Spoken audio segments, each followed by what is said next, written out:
안녕하세요. 골라TV 구독자 여러분, 박창윤입니다. 오늘의 주식을 통해 하루에 한 종목 선정해 우리가 투자 포인트와 전략에 대해서 함께 고민을 하고 있죠. 제가 오늘 주목하는 종목은 두산 에너빌리티입니다.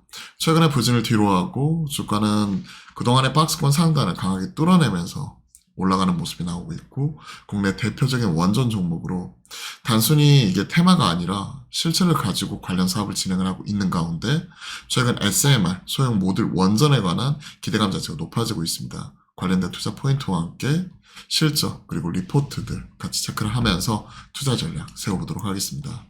자, 사우디항 수주 성공 얘기 나오고 있고요. 그리고 내일 사우디에서는 이런 국방부 차관이 국내 방한을 하죠. 그러면서 관련된 또 논의가 추가적으로 나올 수 있을지 기대감 또한 시장에서 반영이 되고 있는 것 같습니다. 두산 에너빌리티가 사우디아라비아의 최대 복합 화력 발전소 공사에 참여한다 얘기하고 있죠. 그리고 여기에 기자재 공급 계약 체결하고 3월 11일 날 24년 3월 11일 여기 체크하죠. 발표했다 나와 있죠. 타이와 원 지역, 카심 원 지역 복합 화력 발전소 그곳에 스팀 터빈과 발전기 공급하는 쪽이고 계약 금액은 1,500억이다 얘기 나오고 있습니다. 이런 발전소 기자재 납품을 하고 있고 최근 SMR 스몰 모듈러 리액터 대형 원전보다는 최근에는 효율성 지금 갖고 있는 SMR에 대한 관심도가 높아지고 있죠. 원전계 게임 체인저가 될 수 있을까라고 얘기를 하고 있고 정부에서는 창원 경남 쪽에 SMR 파운드리 허브로 키운다 얘기하고 있습니다. 미국은 원전 설계 기술의 강점을 가지고 있고요. 그리고 우리나라는 실제 이를 운영을 하고 유지 보수하고 관련된 기자재 납품하고 이런 쪽에 강점을 가지고 있죠. 두산 에너빌리티가 미국 유스케일 파워 한국수출은행과 함께 세계시장 SMR 보급을 위한 업무 협약 체결을 했고 컨소시엄 구성을 해가지고 체코 원전 등 해외 원전 수출 나서고 있죠. 그동안에 이제 탈원전 분위기 계속해서 지속이 되면서 각국은 원전 개발하는 것도 스탑하고 실제 운영하는 것도 줄이고 이런 과정에서 우리나라도 일부 탈원전 이런 부분도 나타났었지만 우리 이번 정권 들어서는 친원전 쪽으로 완전히 돌아섰기 때문에 시장에서는 또 원전 쪽 다시 주목을 받고 있는 가운데 국내 두산 에너빌리티가 가지고 있는 경쟁력이 다시 한번 주목을 받고 있습니다. 소형 모듈 원전 한국형 개발을 가속화하기 위해 지금 현재 9배의 예산을 증액을 했다 전년비. 그리고 28년 개발 완료 목표로 국내 원자력 계획 영역을 결집하기 위해서다. 관련된 SMR 기대감 높아지고 있고 특히 이러한 부분이 AI 확산에 따른 원전 필요성이 크게 부각이 되면서 더 중요성이 높아지고 있습니다. 최근에 미국에서도 원자력 발전법 규정을 2월 달에 여기 하원에 통과했죠. 보시면 초당적인 지지 얻으면서 차세대 원전 산업 약진을 위한 미국 정책 의지를 재확인했다. 즉 AI 센터가 전기, 물 이런 에너지를 잡아먹는 하마다 보니까 이걸 인허가하기 위해서 실제 자체적으로 돌릴 수 있는 발전 이런 것들을 준비를 해야 되는 거고 거기에 SMR이 같이 들어갈 수 있다는 거죠. 원전 산업의 국제 정세 최근에 높아지고 있고 긍정적으로 바뀌고 있고 정책 모멘텀 이어지고 있는 거죠. 2010년대 이후 선진국 원전 산업 정책 이러한 가운데 미국 원전 쪽에서 최근의 분위기는 SMR에 대한 산업 지원 등 지금 트럼프 공약 제시 중 바이든도 원전 산업 세제 혜택 IRA 통해서 부여증 긍정적으로 바뀌었죠. 이런 것도 반영해서 애터믹 에너지 어드밴스드 액트 하원 통과했고 원자력 발전법 정책 의지가 담겨 있다. 이런 것들이 최근에는 구글 검색보다 챗GPT 검색이 전력 자체를 한 10배가량 소모해요. 한번 검색하는데 그 구글은 3W 정도라면 챗GPT는 약 29W 정도고 이미지 생성은 60배니까 180W 정도 사용이 되는 거죠. 동영상은요.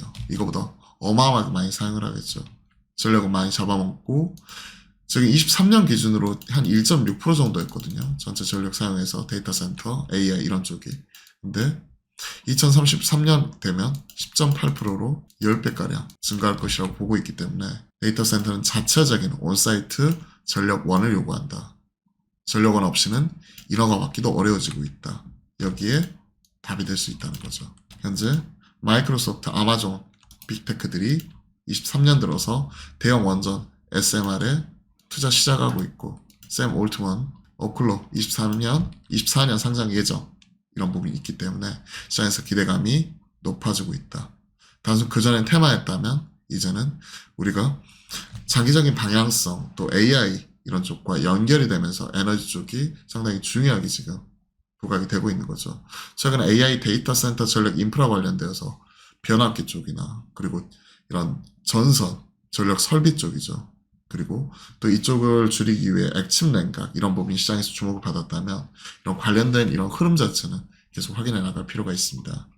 중장기적인 매출과 영업이익 가이던스 이런 것들 참고하시고 실적 추이 올해는 약간 쉬어가는 구간 될 것이다 라는 얘기를 하고 있어요. 작년과 같은 신한은 원전 뭐 이런 쪽에서 한꺼번에 올라오는 이런 부분은 없었기 때문에 하지만 다시 한번 성장을 하는 부분이고 SMI 이런 부분이 중요성이 부각이 되면 될수록 국내에서 뉴스케일 파워 쪽에 기자재 납품을 하고 레퍼런스와 기술력을 검증한 투자 에너빌리티가 밸류업 할 수 있는 거죠. 자, 관련된 리포트 좀 살펴보겠습니다. 외면하기에는 너무 큰 모멘텀이라고 얘기를 하고 있고 2월 15일날 관련 리포트가 나왔었죠. 4분기에는 497억, 기저효과 제외하면 특이사항 없었다. 24년에는 수주 가이던스가 6.3조 원으로 지금 제시하면서 전년비 29%나 빠질 것이다. 왜? 수주 성장의 과도기, 23년 신한울 3, 4억이 무려 4조 원이나 기여했던 부분이 빠져버리는 부분이니까. 24년에는 국내 원전이 부재하고 체코 등 해외 수출 원전은 25년도에 인식할 전망이니까 올해는 좀 쉬어갈 거다. 하지만 중장기 성장에 대한 자신감과 신규 파이프라인 계속 발굴이 되고 있고 체코에서 미국이 제외되는 등 유리한 환경 계속 조성이 되고 있기 때문에 좀 긍정적으로 보자. 4분기 수주 목표 초과 달성 같이 나왔었고 11차 정기본 체코 우협 등 통해 가지고 수주 가시성 내년 확보하는 것 나타나고 있고 이게 확인하는 것 자체가 중요하다는 거죠. 리스크 요인은 해소되고 있고 다가오는 이벤트 무시하기 너무 크다. 목표 주가 21,000원까지도 얘기를 하고 있고요. 금감원 감리 과징금으로 마무리되면서 리스크 요인 해소, 악재 해소 바라보고 있고 실제 이제 수출주로서 변모하는 가운데 올해는 이런 성장통 좀 나타날 수도 있겠지만 다시 한번 내년도 큰 폭의 성장 좀 기대를 하고 있기 때문에 포워드로 이런 것들 땡겨오는 걸 감안을 하면 충분히 접근 가능한 가격이지 않나 시장에서는 바라보고 있는 것 같습니다. PBR도 한 배 넘어가다고 비싼 게 아니라 실제 성장하는 그림이 나타나게 되면 시장에서 재평가될 수 있기 때문에 목표 주가는 21,000원까지 잡고 있네요. 그동안의 박스권 상단 크게 뚫어내는 모습이 나오고 있고 또 단기적으로도 사우디 국방부 차관 또 방한하는 이벤트도 있기 때문에 그런 부분 점검을 하면서 에너빌리티 방향성 계속 체크해 나가도록 하겠습니다. 자, 매수가 조정시 매수 관점 일단은 트레이딩 바이로 좀 접근하고요. 목표가 일단 전고점 라인대 형성을 하고 있는 가격이 대략 한 19,000원대까지 보이죠? 18,000원에서 19,000원대 매물벽 형성이 되어 있고 그러면 1.9만까지 트레이딩 바이 체크를 하고요. 손절가 이번에 기록했던 저점이 15,400원대 기록을 하고 있는데 이게 좀 커져 있어요. 이번에 돌파했었던 기존 고점 16,600원 이 부분 돌파를 했고 돌파한 당일날 종가가 대략 한 16,700원 정도이기 때문에 손절가는 16,700원 좀 보수적으로 이런 부분 체크를 하면서 흐름만 따라가 보도록 하겠습니다. 일단 흐름 자체가 좋아요. 지금은 흐름 자체도 좋고 또 AI 트렌드에 SMR 이런 부분이 꼭 필요하다. 이런 시장의 분위기가 형성이 된다면 사실은 업사이드는 19,000원이 아니라 2만원 이상까지 더 열어놓고 봐도 된다고 생각을 합니다. 그러면 1차 목표가 1.9만 체크를 하고 손절가는 16,700원이지만 이런 부분 계속 높여가면서 대응하는 형태로 두산 에너빌리티 바라보도록 하겠습니다. 자, 오늘은 두산 에너빌리티까지 관련 내용 같이 한번 점검을 해봤고 투자 전략도 같이 살펴봤는데요. 도움이 되셨다면 구독, 좋아요 함께 부탁드리고 저희가 매주 화요일과 목요일은 오후 12시 30분부터 여러분들과 실시간 소통 방송 같이 만들어가고 있으니까요. 많은 참여 또한 부탁드려보겠습니다. 그럼 오늘 또 화이팅입니다.